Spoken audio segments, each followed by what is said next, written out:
प्रणाम बाबा जी। गुरु जी, क्या पश्चाताप से पाप का फल मिट सकता है? हरविंदर सिंह फ्रॉम बंदर जटानो, कुनाल।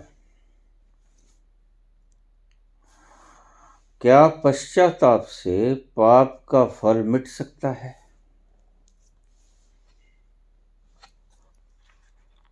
बहुत सुंदर प्रश्न है।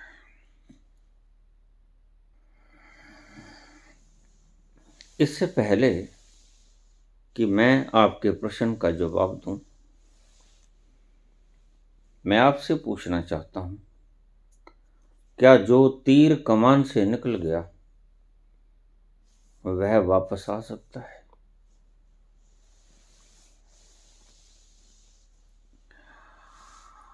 नहीं आ सकता। ये जो हमारे पंडितों ने, पुरोहितों ने भ्रम फैलाए थे कि गायत्री का जाप कर लो, पश्चाताप हेतु निवारण हो जाएगा। असल में ये कर्मों की आंतरिक फिलॉसफी को जानते हैं। आइए पहले हम समझते हैं कि कर्मों की आंतरिक फिलॉसफी क्या है।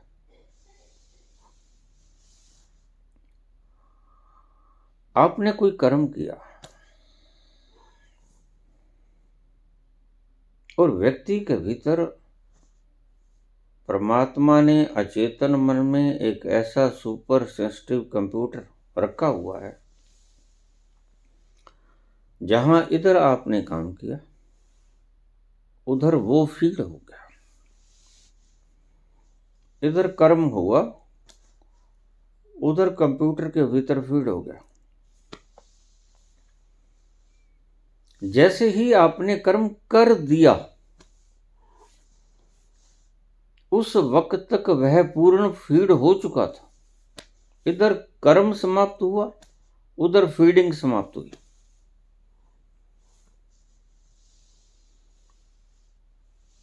तो जैसे वो तीर जो कमान से निकल गया वापस नहीं आता, ऐसे ही हमारे पास ऐसी कोई विधि नहीं कि हम उस सुपर सेंसिटिव कंप्यूटर में से उस कर्म को वापस खींच सकें। ये कर्मों की वास्तविक व्याख्या है और अज्ञानियों ने आपको कर्मों की वास्तविक व्याख्या से दूर रखा है। वो ठीक भी है। ठीक होने का कारण है कि वो स्वयं ही अपने गहरे में उतर के उस सुपर सेंसिटिव कंप्यूटर का अवलोकन कर नहीं सके, और क्योंकि वो जानते नहीं, इसलिए जैसा शास्त्रों में मिल गया, मार्गदर्शकों ने कह दिया, गुरुओं ने कह दिया, सुना सुनाया, कहा कहाया, वैसा ही मान लिया। तो फिर किसी ने कहा कि ये पाप हो गया है, गायत्री का जाप कर लो, पश्चाताप हो जाएगा। ये फला पश्चाताप कर लो, ये दान पुण्य कर दो, भगवान का नाम ले लो, स्मरण कर लो। नहीं, कुछ भी कर लो, दैट्स ए सेपरेट एक्शन। वो आपका पश्चाताप अलग से एक कर्म होगा, वो भी फीड हो जाएगा। वह तीर तो गया कमान से, वह फीड हो गया। उसके बाद आपने पश्चाताप किया, वो भी फीड हो गया। अब ये दोनों कर्म अलग अलग होंगे। आपका पश्चाताप उस कर्म को किसी हिसाब से वापस नहीं लेके आ सकता, आप कितनी भी चेष्टा क्यों न करो। यही कर्म का सिद्धांत है, और इस मामूली से सरल सिद्धांत को भी हमारे तथाकथित उपदेशक समझ नहीं सके।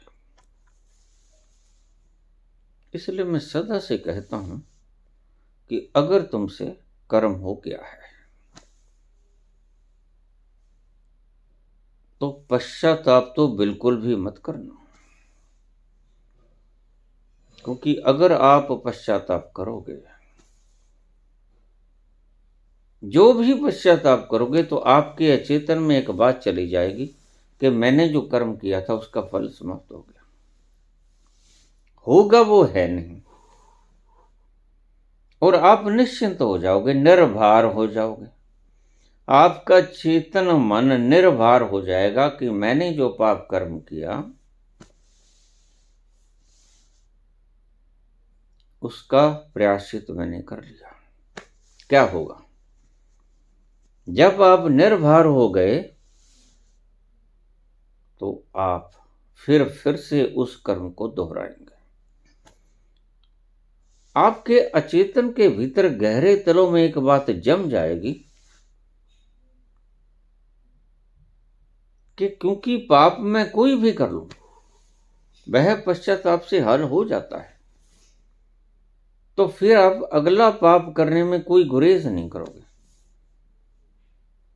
यहीं आप धोखा खा जाओगे।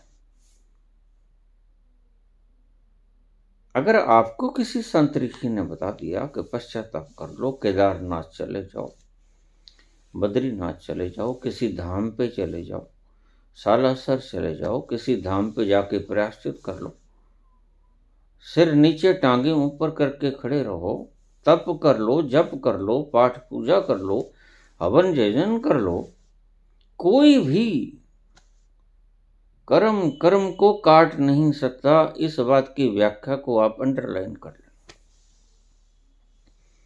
आपने पाप कर दिया, वह पाप कर्म का फल आपको अलग मिलेगा।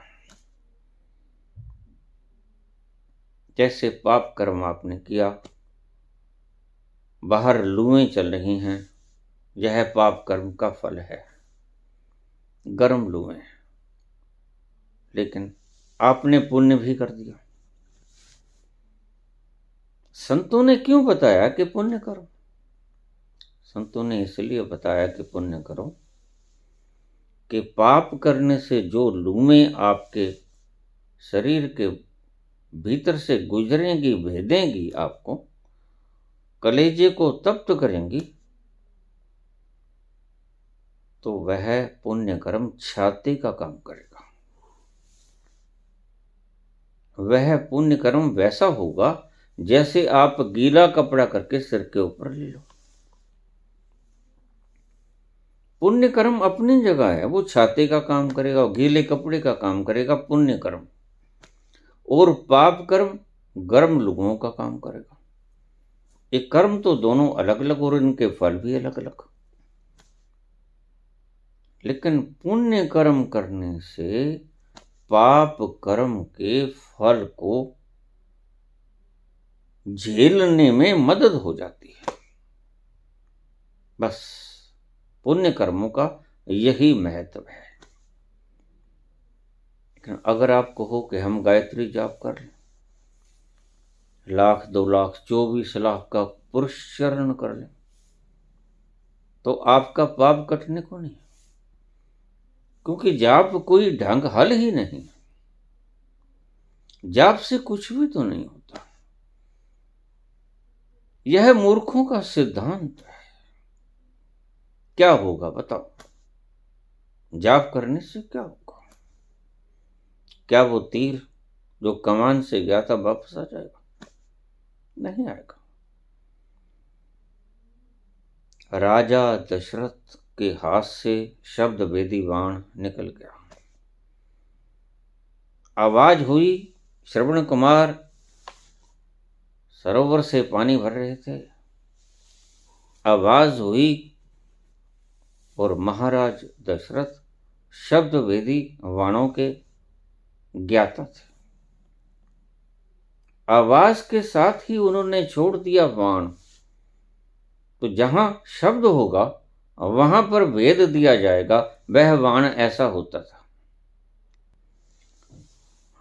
उस शब्द भेदी बाण के प्रहार से श्रवण कुमार मारा गया।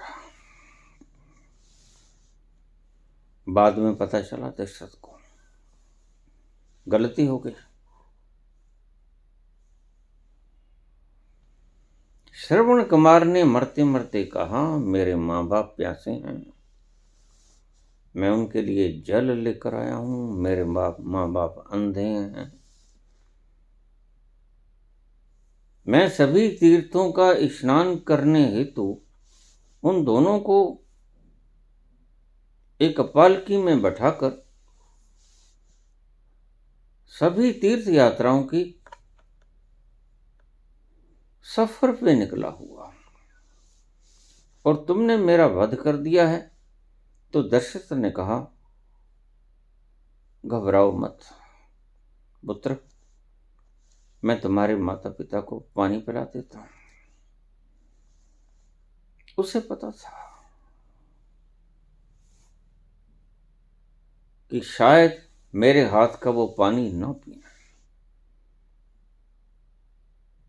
श्रवण कुमार की मृत्यु हो गई। जल लिया उसने, जो सुराही लेके आया था श्रवण कुमार, और चला गया।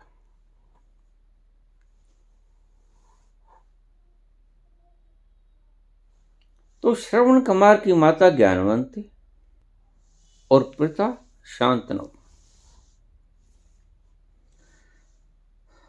अंधों के एक रग ज्यादा होती है,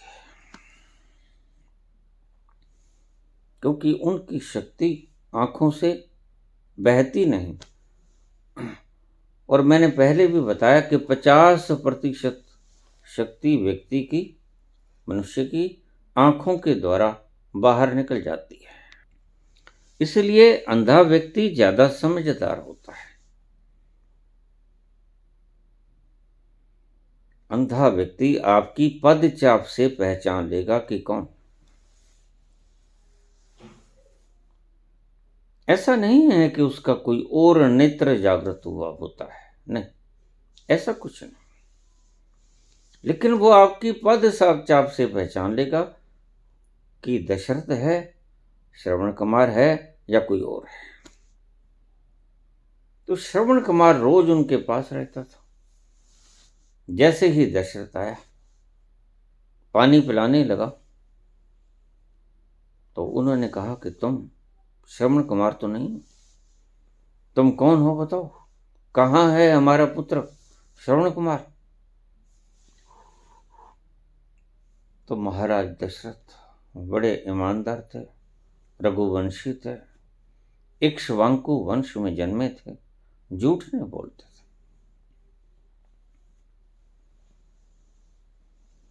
उन्होंने सारी बात बता दी, महाराज मुझसे पाप हो गया,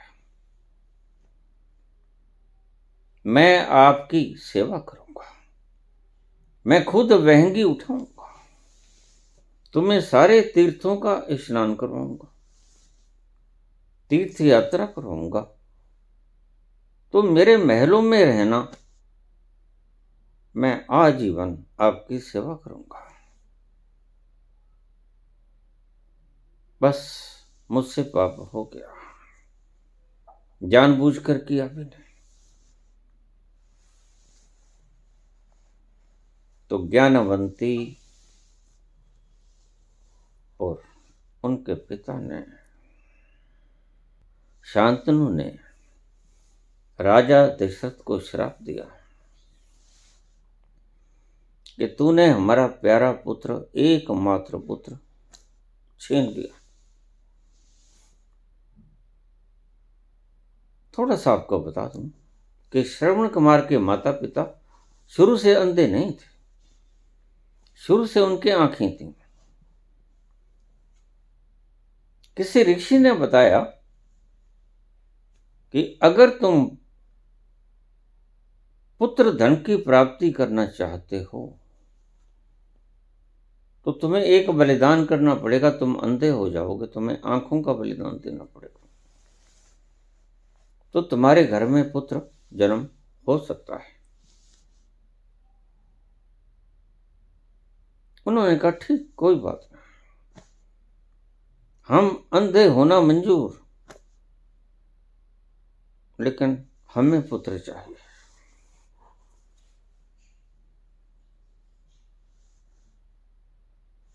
श्रवण कुमार का जन्म हुआ, किसी तरह पाल पोस कर बड़ा किया।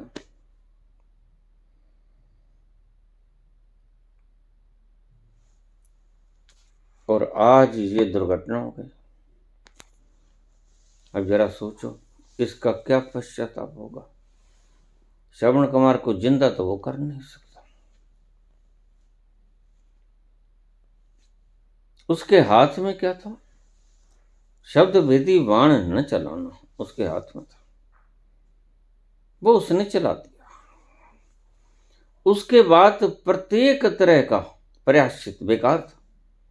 वह गायत्री कर ले, मां मृत्युंजय कर ले, राम राम कर ले, राधा राधा कर ले, सब बेकार। असल में तुम्हारे जापों की महत्ता इन्हीं चीजों पे आके पता चलती है कि कितनी महत्ता रखते हैं ये। साइकोलॉजिकल तो तुम कुछ भी मन में बैठा सकते हो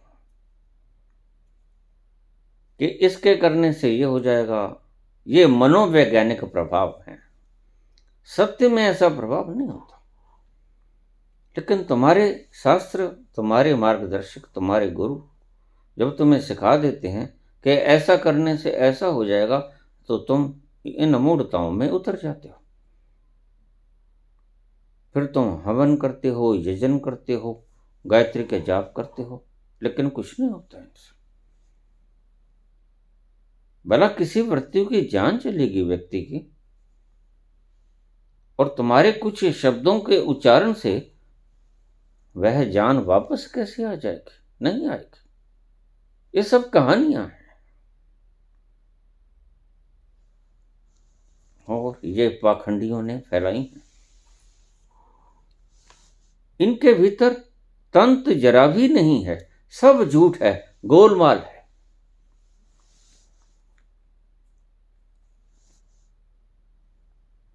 तो आखिर में पिता ने, शांतनु ने और ज्ञानवंती ने विरह के अंदर, श्रवण कुमार के विरह के अंदर प्राण त्याग दिए और जाते जाते उन्हें श्राप दे दिया। भीषण पाप किया था, जिसके लिए अंधे हुए।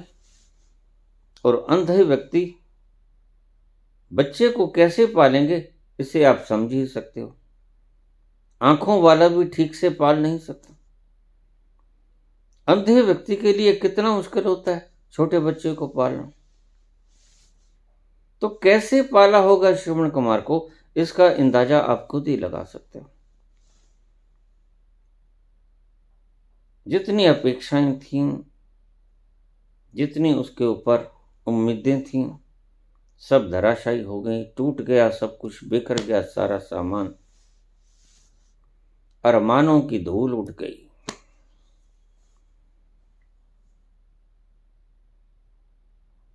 सब सपनों की मोती बिखर गए। उनकी आत्मा शोक्र हुई, एक झटका लगा और उस झटके से वो प्राण त्याग गए। लेकिन प्राण त्यागने से पहले महाराज दशरथ को वो एक श्राप दे गए कि राजा, जिस तरह हम आज अपने पुत्र के वियोग में तड़प रहे हैं, इसी तरह तुम भी एक दिन अपने पुत्र के वियोग में तड़पोगे। और जिस तरह हम पुत्र के वियोग में तड़प तड़प कर प्राण त्याग रहे हैं, बिल्कुल ऐसा ही तुम भी अपने पुत्र के वियोग में तड़प तड़प के प्राण त्याग दोगे। और शांतनु ने और ज्ञानवंती ने बिलख बिलख की जब बात कह के प्राण त्याग दिया। अब जरा सोचो कि इसका हल क्या था? कोई प्रायश्चित हल था? प्रायश्चित तो महाराज दशरथ करने को तैयार था। मैं खुद महंगी उठाऊंगा, सारे तीर्थ यात्राओं के ऊपर घुमा के लेके आऊंगा, और मेरे महलों में तुम राजाओं की तरह रहोगे। तुम्हें किसी चीज की कमी महसूस नहीं होने दूंगा। मैं श्रवण कुमार की कमी महसूस नहीं होने दूंगा। बिल्कुल श्रवण कुमार की तरह आपके पुत्र की भांति आपकी सेवा करूंगा। ये प्रायश्चित तो उसने मान लिया था।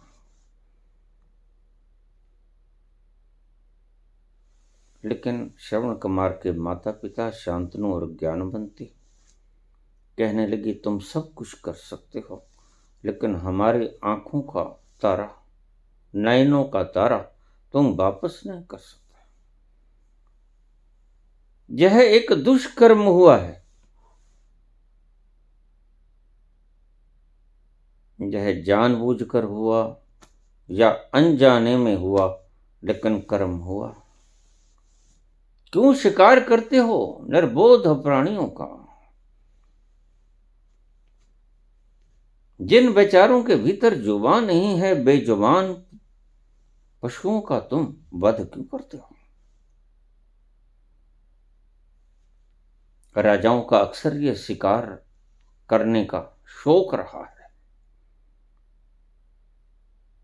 राजाओं के अजीब अजीब से शौक हुआ करते हैं। किसी का शौक कुछ होता है, किसी का शौक कुछ होता है।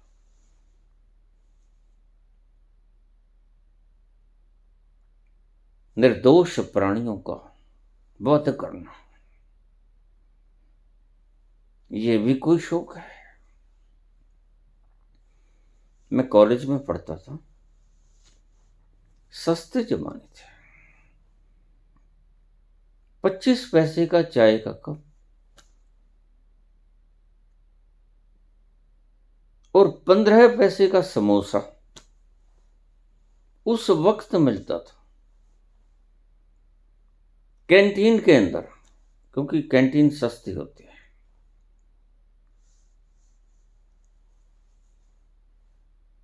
तो हम अक्सर कुछ मित्र इकट्ठे बैठकर रिसेस के वक्त खाना खाते, और जिन्होंने खाना नहीं खाया होता वो समोसा भी खाते, चाय भी पीते। एक दिन हम चाय पी रहे थे तो एक मक्खी गरम गरम चाय के अंदर, सर्दी का महीना था, गिर पड़ी और जल गई और प्राण त्याग दिए।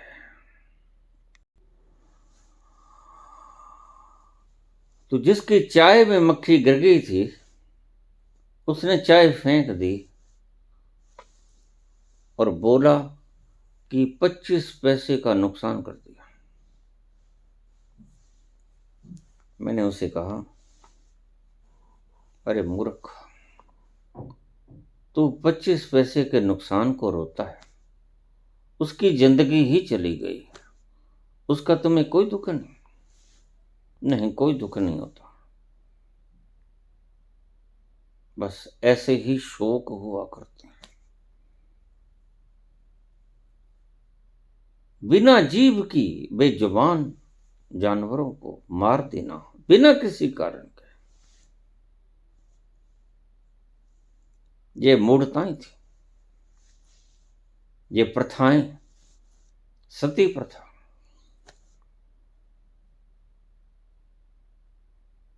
और बड़े शौक से की जा रही थी, क्योंकि हम ऐसे मूर्ख हैं। आपको पता नहीं, जलने का दुख, जलने का दर्द सबसे भीषण दर्द होता है। जो व्यक्ति जल के मरता है, सुसाइड करता है, उसके जितना कष्ट कोई नहीं झेलता।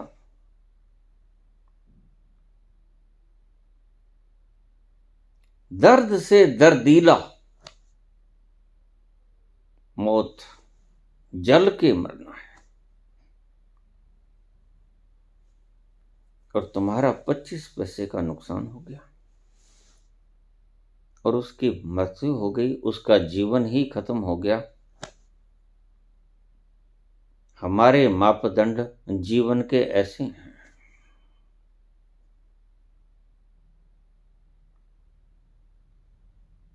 तो बोला श्रवण कुमार का माता पिता कि जैसे आज हम तड़प के, और वाकई ही तड़प के जान दे रहे थे। यह कुछ ऐसी घटना नहीं थी जो किसी ने दुर्वचन कह दिया, जो किसी ने ऐसे शब्द कह दिए जो आपके मन को आघात कर गए। उनसे कोई आपकी प्राण हानि नहीं होती। मुझे जैसे कमेंट्स आ जाते हैं, आप हमारे मनों को बड़ी तकलीफ देते हो, आप बोलते हो, हमारी बनाई हुई धारणाएं समाप्त होती हैं, हमें बड़ा कष्ट क्लेश होता है। हम रोते भी हैं, दुखी भी होते हैं, बाबा ने ये क्या कह दिया। अब देखिए, ये समस्या उनकी है, मेरी थोड़ी। जिसने सती प्रथा को समाप्त किया उसने बहुत बड़ा पुण्य का काम किया। लेकिन सतियां अपने आप को सती करके बड़े गौरव का अनुभव करती थी। सतियों के मंदिर बनाए जाते थे, आज भी मिल जाएंगे आपको बहुत सी सतियों के मंदिर। और सतियों का नाम जितने आदर से लिया जाता था,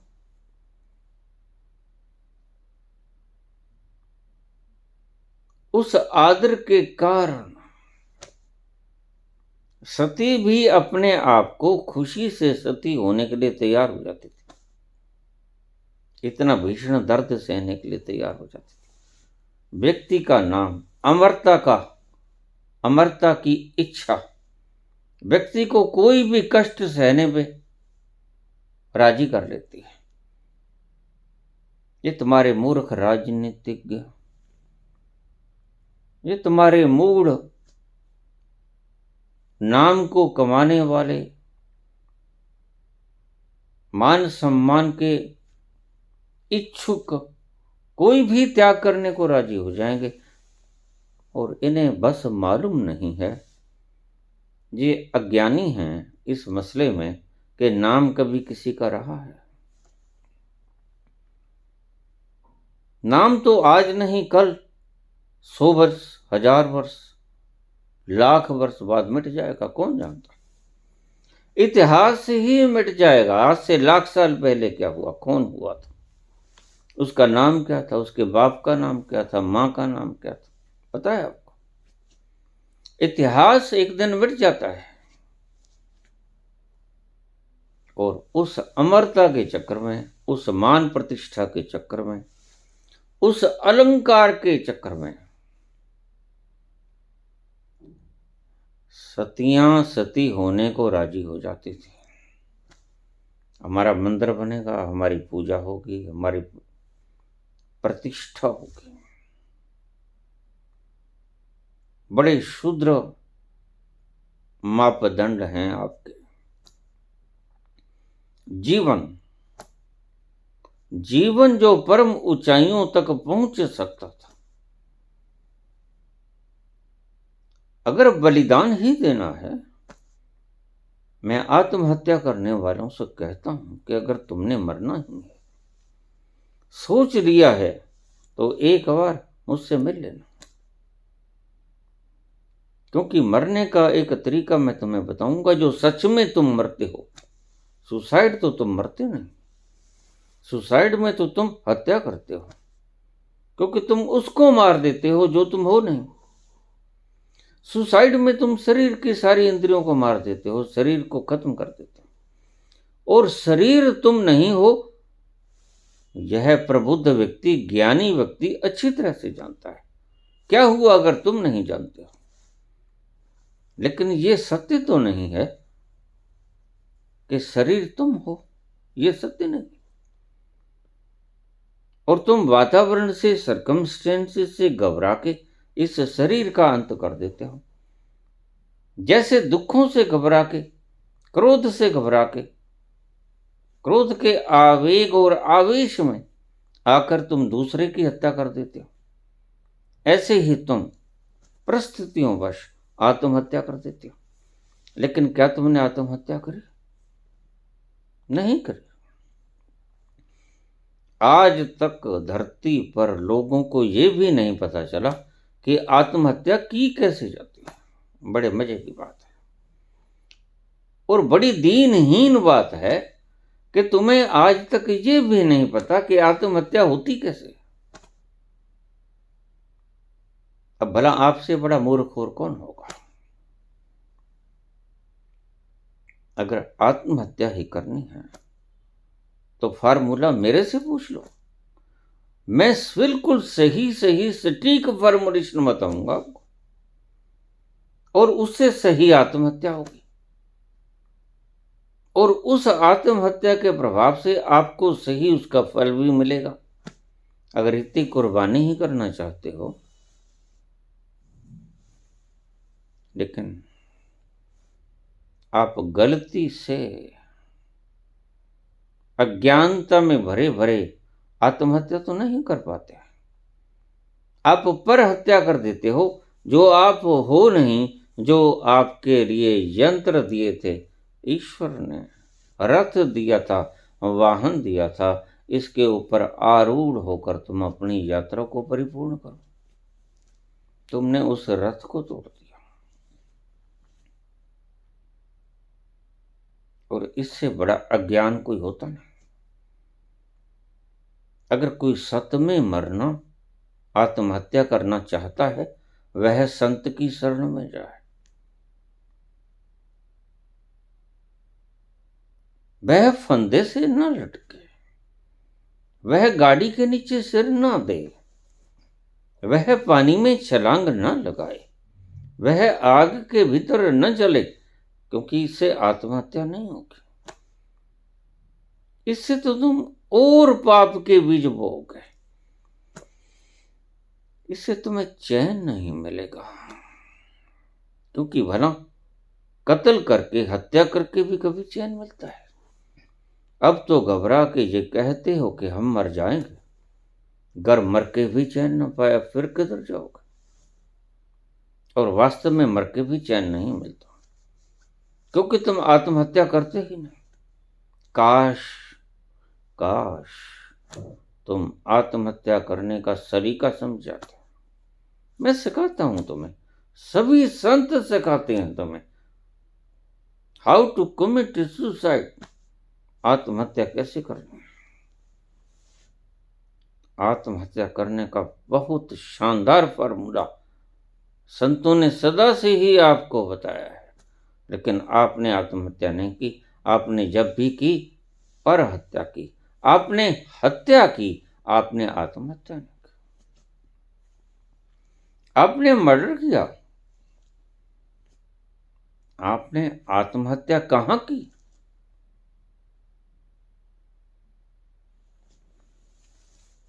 जिस दिन तुम आत्महत्या करना सीख गए, और सीखोगे कैसे? सत संगति से सीखोगे। कोई सच्चा संत आपको बताएगा हाउ टू कमिट सुसाइड, आत्महत्या होती कैसे है।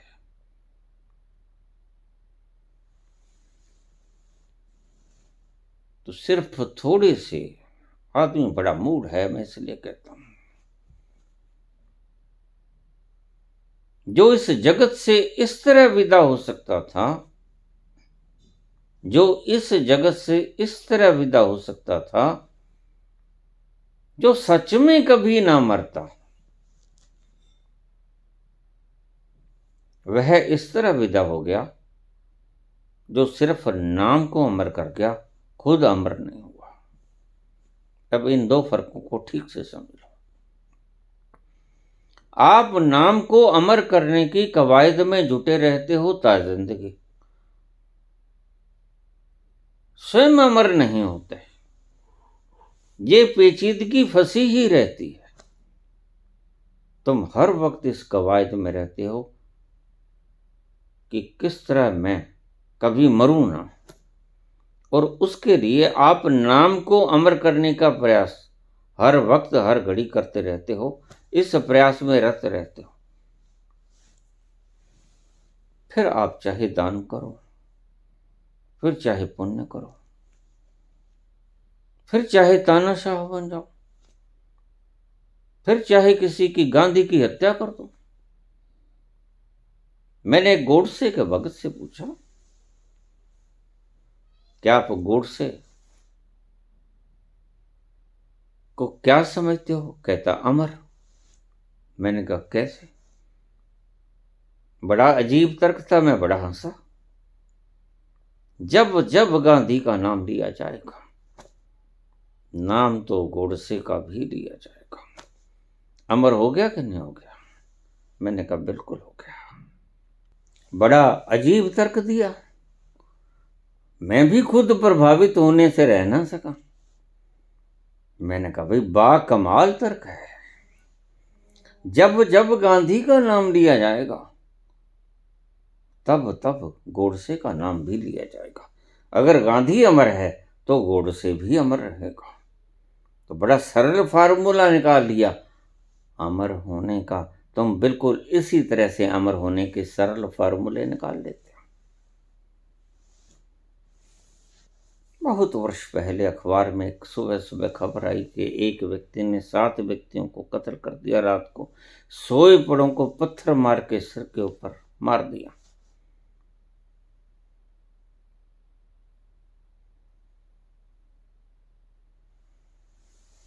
अदालत में पेश किया गया, पूछा गया तुम्हारी इससे क्या दुश्मनी थी इन लोगों से? बेचारे, इनके पास तो घर भी नहीं था, खाना भी पता नहीं खाया था नहीं खाया था, गरीब थे, भिखारी थे, मजदूर थे, कौन थे? और तुमने रात को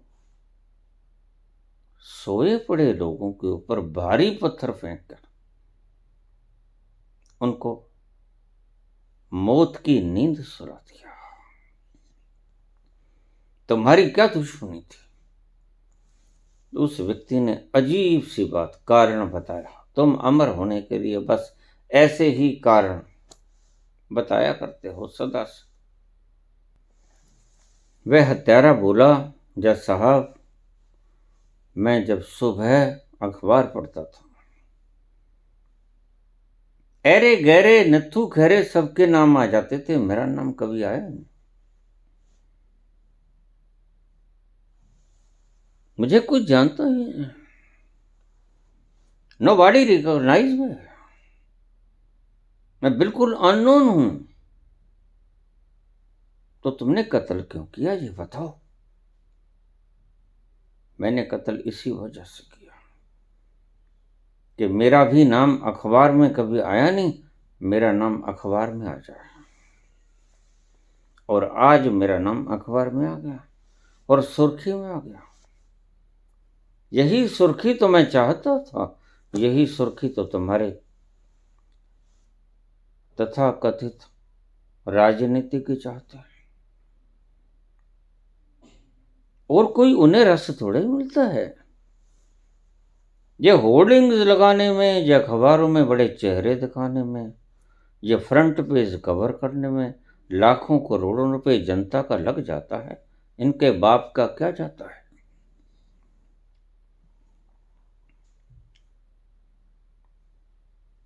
और ये अपने चेहरा मोहरा जो कभी रहेगा नहीं, जो एक दिन मिट जाएगा, नाम भला कभी किसी के रहे हैं सदा? नाम कभी किसी के नहीं रहे। तुम गलती में हो, तुम्हें पता नहीं। अगर राम को पूजने वाले लोग हैं तो राम को गाली देने वाले लोग उससे ज्यादा हैं। दक्षिण में राम को गाली देने वाले लोग, दक्षिण में रावण का पुतला नहीं फूंका जाता। उनके तर्क बिल्कुल अलग हैं। वो कहते हैं राम ने जितने बड़े अपराध किए, शायद उससे बड़ा अपराधी कोई था ही नहीं। सिर्फ अपने चरित्र के कारण, मर्यादा पुरुषोत्तम का लेबल लगाने के कारण उस व्यक्ति ने एक चारों वेदों के ज्ञाता ज्ञानी व्यक्ति को, जो एक साइंटिस्ट था, जिसने उस जमाने में पुष्पक विमान का निर्माण कर लिया था और रिसर्चर था, और हर वक्त रिसर्च करने में, साइंटिफिक रिसर्च करने में उद्यत रहता था। उसकी सारी लंका एक लेबोरेटरी की तरह थी, प्रयोगशाला की तरह, और वो हर वक्त,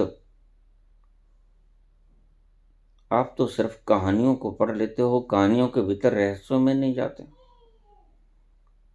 हर वक्त वह प्रयोग करता रहता था। जो लिखा जाता है कि पवन उसको हवा झेलती थी, आपको पता नहीं, बस आप मान लेते हो कि पवन उसको पंखा झेलती थी। नहीं नहीं, विद्युत का आविष्कार हो गया था। ये आपके जो पंखे चलते हैं, इसको कोई चलाता है? आप चलाते हो? नहीं। उसने आविष्कार कर लिया था विद्युत का, वो किसी भी रूप में कर लिया। वह बटन दबाता था और हवा चलती थी, तो पवन उसकी हाजिरी भरती थी। इसका मतलब ये था, he was a great scientific scholar, he was a great inventor। चारों वेदों का ज्ञानी होने का मतलब भी क्या होता है? प्रत्येक तरह का ज्ञान था उसमें, वह महाज्ञानी था, इसीलिए उसे पंडित कहा गया। इसीलिए मरते हुए रावण के पास अपने छोटे भ्राता को राम भेज रहे हैं कि लक्ष्मण, ये व्यक्ति हमने मार तो दिया, लेकिन यह ज्ञानी बहुत है, तू जा, इससे कुछ अंतिम उपदेश ले गया, तेरे काम पड़ेंगे जीवन भर, अभी तेरी उम्र छोटी है। इसके पास बृहद ज्ञान का भंडार, तू इसके पास जा। तो लक्ष्मण रावण के पास गए और सिर की तरफ बैठ गए, महाराज, आप कृपा करके मुझे कुछ उपदेश करने का कष्ट करें, मुझे कृतार्थ करें, कोई जीवन में ऐसा सूत्र बताएं जिससे मैं सदा सुखी रह पाऊं, कुछ ऐसा फॉर्मुलेशन। सुख की तमन्ना किसे नहीं होती? तो लक्ष्मण ने भी पूछ लिया, लेकिन रावण कुछ नहीं बोला। रावण बड़ा शालीन, और अगर मर्यादा पुरुषोत्तम थे राम, तो कम रावण भी नहीं था। जरा कभी सोच के देखना, तो आपको रावण की महत्ता का पता चल जाएगा। रावण की कैद में 13 महीने तक सीता, बेगाने व्यक्ति की स्त्री, पत्नी, जिसको हरण करके लेके आया था, उसको लंका की सर्वश्रेष्ठ सतली, जिसको अशोक वाटिका कहते थे, जहां जाकर सब शोक मिट जाते हैं, अशोक वाटिका, उस फुलवाड़ी के अंदर रखा गया जहां उसको किसी तरह की कोई कमी नहीं थी।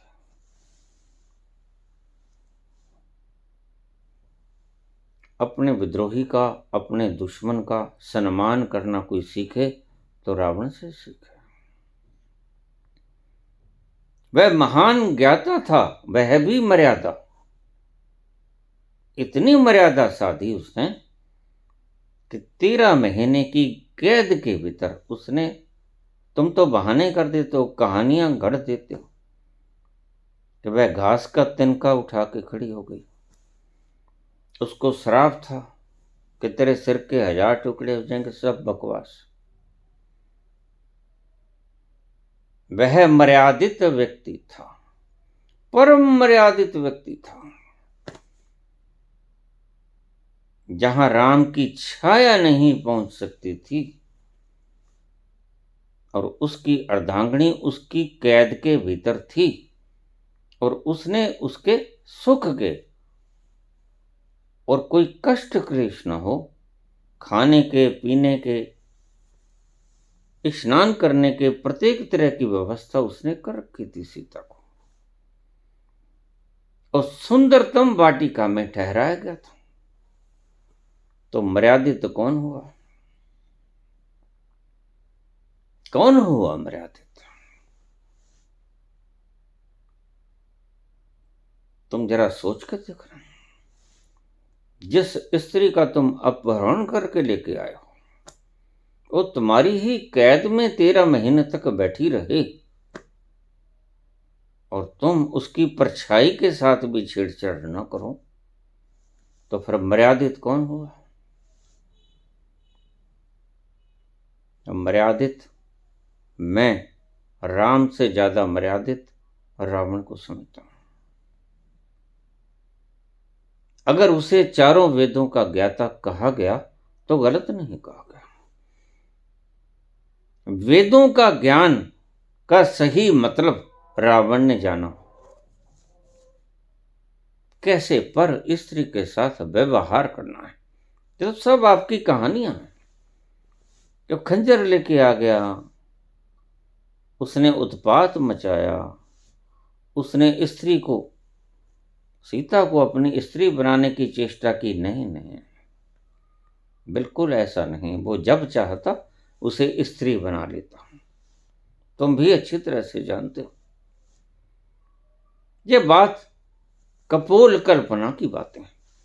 वर्ण से ही पूछो तो रावण ने तो सीता को इतना मान दिया, खुद राम ही सीता को मान न दे सका। और अगर सही देखो तो वह पर पुरुष रावण, उसने जितना स्त्री को सम्मान दिया, सीता को सम्मान दिया, उतना खुद राम अपनी ही भार्या को मान नहीं दे सके। उसने अपनी ही भार्या को कार्तिक के ठंडे महीने में तेज चलती सर्द हवाओं के भीतर, गर्भवती महिला, उसके गर्भ में 2 बच्चे, और वनों के अंदर लावारिस से छोड़ दिया। अब अगर इस दृश्य को देखा जाता, मैं श्री राम जी का रोल 14 वर्ष तक करता रहा। लेकिन जैसे ही रावण का वध हो जाता, उसके बाद लोग मुझे कहते, सभी एक्टर्स मुझे कहते कि अगले दिन ड्रामा कर लें, लव कुश का ड्रामा कर लें। नहीं, ये मैं नहीं करूँ। इस ड्रामे में मर्यादा नाम की कोई चीज नहीं।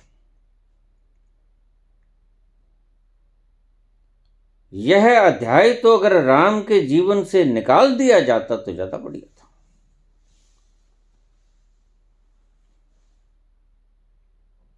अगर राम ने जीवन में कोई महत पाप किए तो उनमें से एक ये भी था। शंभू का वध बहुत महान पाप था। किसी को तप करने से तुम कैसे रोक सकते हो, चाहे राजा हो। और अपनी ही स्त्री के साथ ऐसा दुर्व्यवहार करना, मेरे ख्याल में तो दानव भी नहीं करेगा। तो मैं इनकार कर देता, नहीं मैं ये नहीं करूंगा रोल। जहां तक ठीक लगता था वहां तक मैंने कर दिया। किसी के तप में बाधा बनी, ताड़का, खरदूषण, उसको मार दिया, ठीक। किसी के तप में व्यवधान नहीं डालना चाहिए। सीता को जीत के लाया, शर्तें पूरी करके।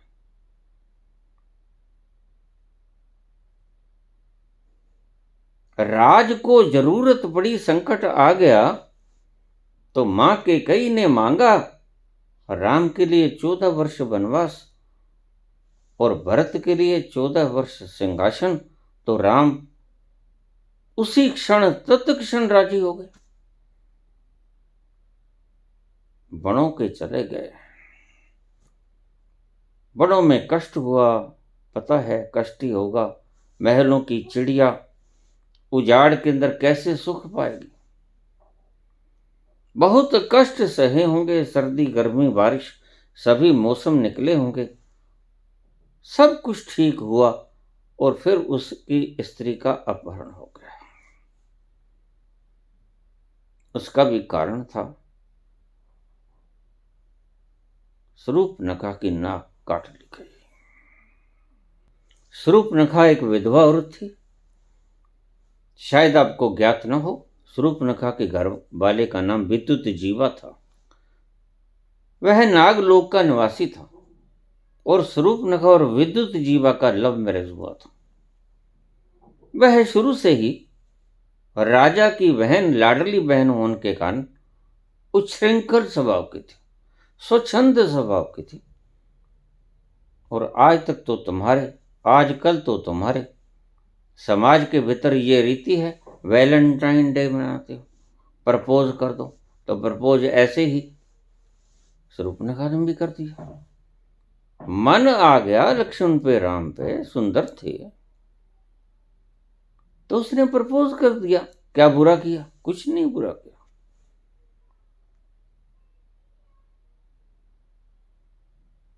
हाँ, बुरा तब किया जब शूर्पणखा ने सीता से छेड़छाड़ शुरू कर दी कि तू बाधा है। बस वहां गलती हुई, फिर भी इतना दंड नहीं मिलना चाहिए था। खैर, यहां तक क्षमनीय अपराध था, राम का अपराध था, लक्ष्मण का भी, राम का भी। और एक भाई होने के नाते रावण ने कोई अपराध नहीं किया। बहन भाई के राखी बांधती है, मेरी रक्षा करना और भाई का कर्तव्य रावण ने भली भांति निभाया। उसकी रक्षा की, उसकी स्त्री को उठा लाया। यहां तक भी ठीक था, और यहां तक तो और भी ठीक था कि उसकी स्त्री को लाकर अपनी श्रीलंका की सबसे सुंदरतम स्थल के अंदर उसको ठहराया गया। उसके खान पीन, उसकी सुख सुविधा का पूर्ण ख्याल रखा गया। सेवा करने को दास दासियां, विभीषण की पुत्री उसकी सेवा करती थी, त्रिजटा।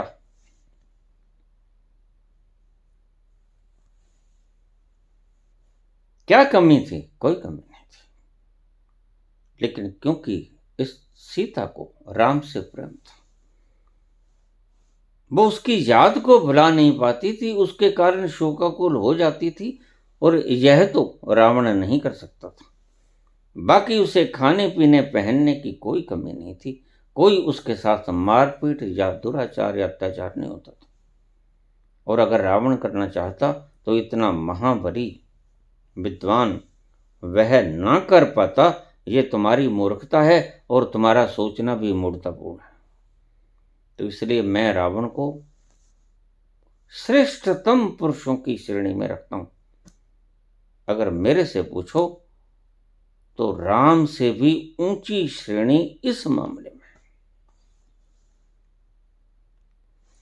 आज तो हम एक रीति रिवाज निभाते हैं, कर्म कांड करते हैं। मैं राम जी का रोल करता था, रावण के पुतले का दहन करना था और उस व्यक्ति ने दहन करना था। मुझे बड़ी हैरानी, जो बलात्कार के केस में जेल काट के आया था। बस ऐसे ही लोग रावण का दहन किया करते हैं। आज जमाना कुछ और आ गया है।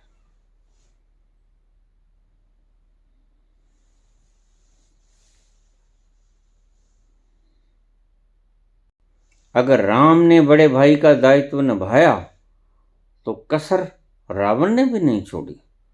रावण ने भी भाई का दायित्व निभाया, शूर्पणखा की रक्षा की, उसका बदला लिया।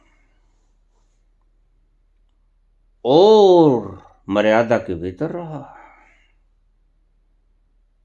अन्यथा इतना बली व्यक्ति रावण की कैद में स्त्री 13 महीने राम की स्त्री रही और सुरक्षित रही और उसके सुख सुविधा का पूरा ध्यान रखा गया। ऐसा व्यक्ति आपको धरती के ऊपर शायद राम भी ऐसे नहीं थे, अपनी पत्नी को न्याय नहीं दे सके और उसके बाद भी न्याय नहीं दे सके, वापस आए और गर्भवती स्त्री को। लेकिन कुछ कारण है। कार्तिक के महीने में ठंडी रात में एक पोटली दे के भेज दिया कि जाओ। अजीब राजा थे, ये कोई राजधर्म नहीं हुआ। लेकिन सीखने वाले इस बात से एक चीज सीख सकते हैं कि यहां तो अगर एक प्रजा का व्यक्ति कह देता है कि मोदी जी आपने हमारे बच्चों की वैक्सीनेशन बाहर क्यों भेज दी, और उस व्यक्ति को जेल के भीतर पटक दिया जाता है, तो राम ने इतनी मर्यादा अवश्य निभाई, राज धर्म की मर्यादा निभाई और वो आपको एक संदेश देकर चले गए जो राम राज लाने वाले व्यक्ति शायद कभी उस संदेश पे चल नहीं पाएंगे। क्या संदेश दिया राम ने? अगर जनता का एक भी व्यक्ति पीड़ित है और जिस कारण से पीड़ित है, राजा का हक बनता है, राजा का ये कर्तव्य बनता है कि उस बाधा को दूर करता है, वो चाहे अपनी भार्या ही क्यों ना हो। यहां राम भी मार खा गए, यहां राम भी मार खा गए। यहां आकर मुझे कभी कभी लगता है कि राम के भीतर इतनी भी बुद्धि नहीं थी। सीता भी तुम्हारी प्रजा है, तुम दोनों को कटघरे में खड़े करो। और सीता को कटघरे में खड़े करने का सवाल ही नहीं है, क्योंकि तुमने अयोध्या लाने से पहले ही सीता की अग्नि परीक्षा ले ली। When you are confirmed, deadly confirmed, तो तुम उसके ऊपर शंका कैसे कर सकते हो?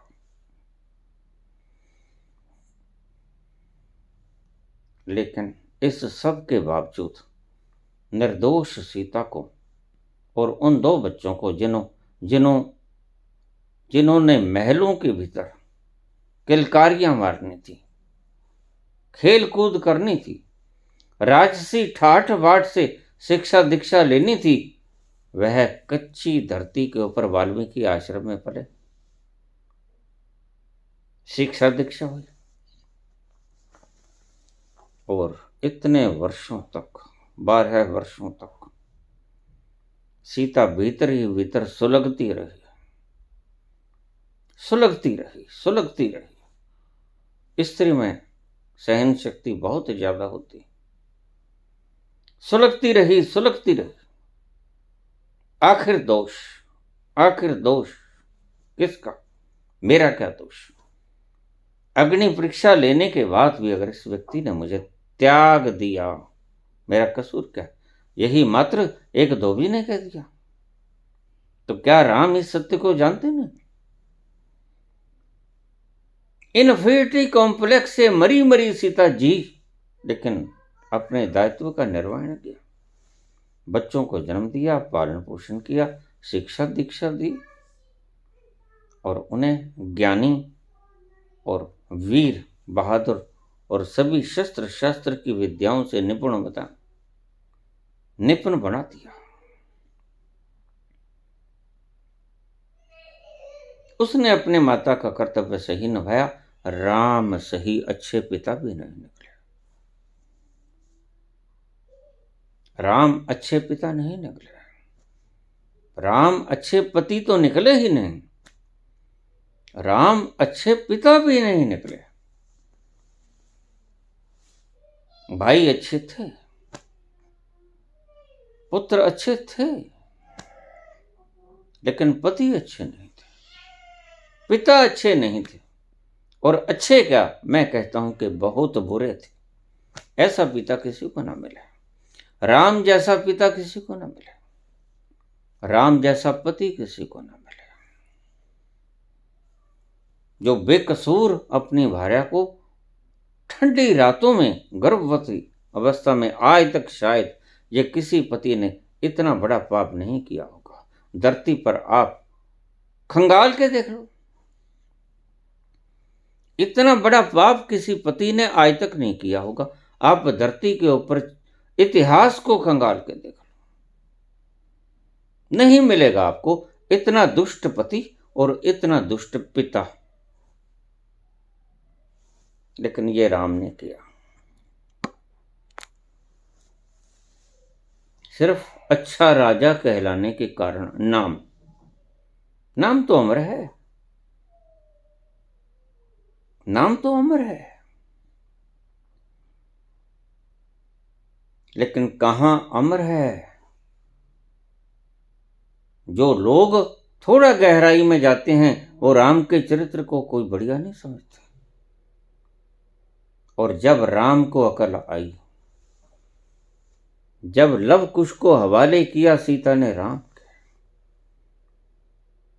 लो तेरी अमानत संभालो, तेरे वारिस संभालो, और सीता धरती में समा गई। यह एक बहुत बड़ा आक्रोश था 12 वर्ष से जलती हुई सीता का। वह क्या कर सकती थी? वह दफन हो सकती थी, और वह दफन हो गई धरती में। उसने प्रार्थना की कि ऐसे पति मुझे छू न पाए, बेगाने पुरुष ने मुझे छुआ तक नहीं, मुझे अपना पति छू ना पाए, मैं इसकी छाया से भी बचना चाहती हूं। इतना दुखी थी अंतिम बेला में सीता। कोई उसकी हृदय की गहराई में उतरे तो जाने। और उस दुखित अवस्था में वो धरती में समा गई। तो मैं ये एक ड्रामा लगेगा, लेकिन ये ड्रामा था नहीं। तुम ढकने की कोशिश पूरी करोगे। सीता का सतीत्व नष्ट नहीं हुआ, तुम कहानियां बना लोगे। ये तो फलाने का श्राप था कि तुम्हारे शीश के 1000 सिर हो जाएंगे। नहीं नहीं, ऐसा कुछ नहीं था। यह मर्यादा थी रावण की, परम मर्यादा थी, और ऐसी मर्यादा मैंने कभी नहीं देखी।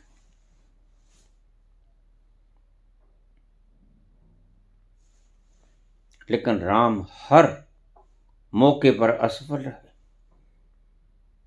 बस सिर्फ राम ने यह सिखाया, अच्छा राजा, अच्छा पुत्र, अच्छा भाई, ये 3 चीजें सिखाई। अच्छा राजा प्रजा के लिए,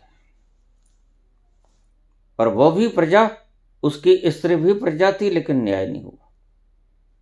बस आदेश दे दिया गया अर्धरात्रि में लक्ष्मण को, जाओ इसको जंगल में छोड़ो।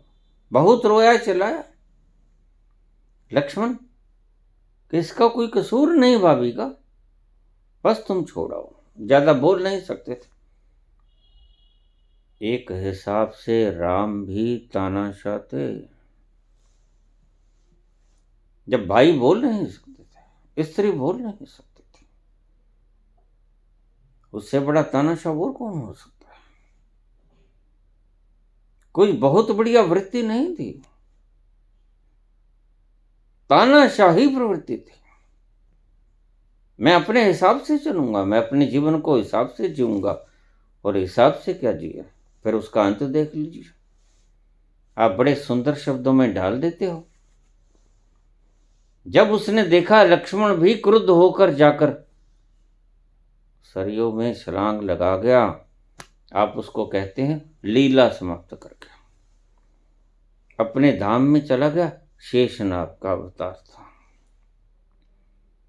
कहीं कोई शेषनाग नहीं है, कहीं कोई क्षीर सागर नहीं है, कहीं कोई विष्णु नहीं है। ये आपके पंडितों के बनाए हुए पाखंड है। लक्ष्मण तंग होकर गया राम के दुष्ट कर्मों से, उसकी आत्मा बोझिल हो गई। वह दयालु था आत्मिक स्वभाव से, वैसे क्रोधी था लेकिन भीतर से बहुत दयालु था। वो इतना पाप आचार देख न सका, उसने जाकर सुसाइड कर लिया। आत्महत्या सबसे पहले लक्ष्मण ने की। लक्ष्मण मरा, सुसाइड किया। राम के कामों से तंग आकर सीता ने सुसाइड किया। धरती फट गई, ये तो तुम्हारी कहानी है। शी कमिटेड सुसाइड, सीधी सी बात है। जिसका पति इस अवस्था में, गर्भावस्था में, रात्रि के अर्धरात्रि के जंगल में छोड़ दे, प्रत्यक्षता की तरह बेकसूर को, एक नाम के लिए। इसलिए राजा के नाम पर राम की रीस करने वाले लोग, उनसे पागल ज्यादा मूढ़ व्यक्ति मैं किसी को भी नहीं समझता। अपनी ही स्त्री को दंड दे देना, क्या कसूर है? तुम्हारे भीतर की आत्मा खो गई, और फिर जब परिणाम सामने आने लगे, लक्ष्मण इसी वजह से डूब के मरा, सीता इसी वजह से कमिट किया सुसाइड। धरती फट जा, हे मां, मुझे तुम, इस व्यक्ति की छाया मेरे ऊपर पड़े उससे पहले मुझे संभाले अपनी गोद में। यह सीता का व्याख्यान था। तुम लाख पूछते हो राम को, लेकिन इस अवस्था में आकर मैं तो राम को बिल्कुल नहीं पूछता, मैं तो राम को दुष्ट कहता हूं। इस अवस्था में आकर, जहां मर्यादित है, जहां मर्यादित नहीं है वहां वो दुष्ट है। और इसकी दुष्टता से तंग आकर सीता ने धरती को फट जाने का संकल्प लिया। समा गए, लक्ष्मण समा गए थे पहले, सीता समा गई बाद में, सिर्फ राम की गलत नीतियों के कारण, डिक्टेटरशिप के कारण। लक्ष्मण ने बहुत प्रतिरोध किया, भैया मुझे ही क्यों चुना, मैं ही क्यों ये पाप कमाऊं, अर्धरात्रि को भाभी को छोड़ के आऊं जंगल में, शेर हैं, बघेरे हैं, सांप हैं, बिच्छू हैं और डाकू हैं, ये तुम क्या कर रहे हो, कैसा आदेश। लेकिन राम टस से मस ना हुआ है, तानाशाह कभी टस से मस होते भी नहीं। इसलिए धरती पे रामराज कभी लेके मत आना, विनष्ट हो जाएगी धरती।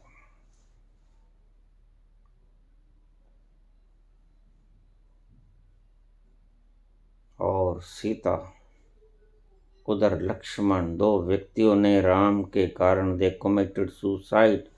फिर राम की धरनाई ठिकाने। मैं वह व्यक्ति बोल रहा हूं जिसने 14 वर्ष तक भगवान राम की लीला खेली, लेकिन इससे आगे नहीं खेली। जहां से ये दृश्य शुरू हुआ रक्तपात का, सुसाइड का, मैं कहता नहीं, मैं नहीं करूंगा। तंग आकर, राम की नीतियों से तंग आकर अपने ही घर के लोगों को विवश कर दिया कि दे कमिटेड सुसाइड। पहले लक्ष्मण मरे, फिर सीता मरी, तो धर्म ठिकाने आ गई राम के। और राम भी जाकर सरयू में सुसाइड कर गए। तुम उन्हें जल समाधि का नाम दे दो, तुम चाहे उसे किसी भी शब्दों से अलंकृत कर दो, ये तुम्हारे शब्द हैं, ये तुम्हारे शब्द हैं, ये तुम्हारी उनके प्रति श्रद्धा है, लेकिन मेरी इस मसले के अंदर जरा भी श्रद्धा राम पर नहीं।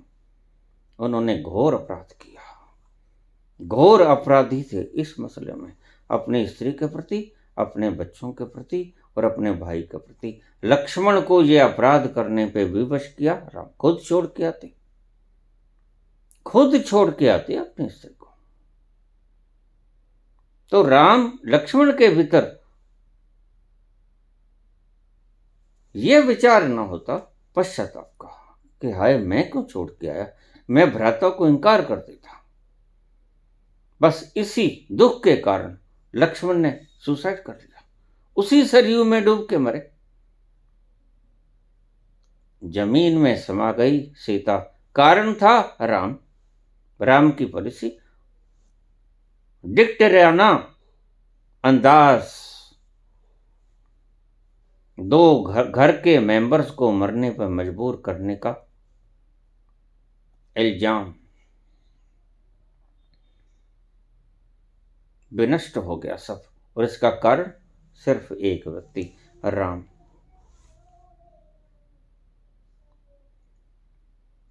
और फिर जब कोई जगह ना मिली, उसकी आत्मा उसको श्राप देने लगी, गालियां देने लगी, पश्चाताप करने लगी कि तुमने गलत किया, तुमने गलत किया, न रात को नींद न दिन में चैन। तो अपनी ही आत्मा के इन कलुषित वाक्यों से तंग आकर राम सरयू में तुम जल समाधि कह लो, दे कमिटेड सुसाइड। ये है सही रामलीला, मैं भी कहला करता था, लेकिन यहां तक कभी नहीं आया। मैं समझता था बस रावण वध तक ही काम खत्म हो जाता।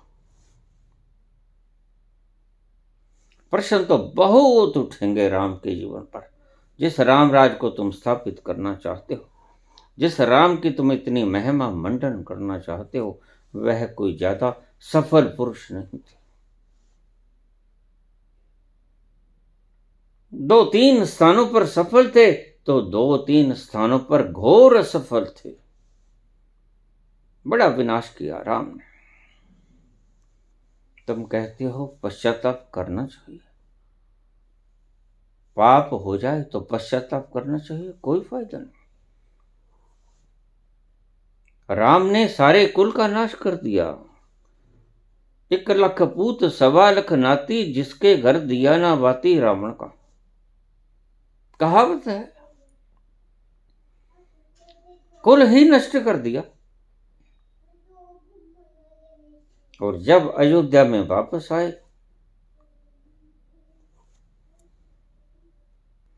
अयोध्या वापस आने के वक्त सनातक ऋषि ने भगवान राम के महलों के आगे भिक्षा मांगी, अलख जगाई, और भीतर से भिक्षा का थाल लेकर सुंदर फल, अच्छे पकवान, मिष्ठान, जब राम भीतर से बाहर आए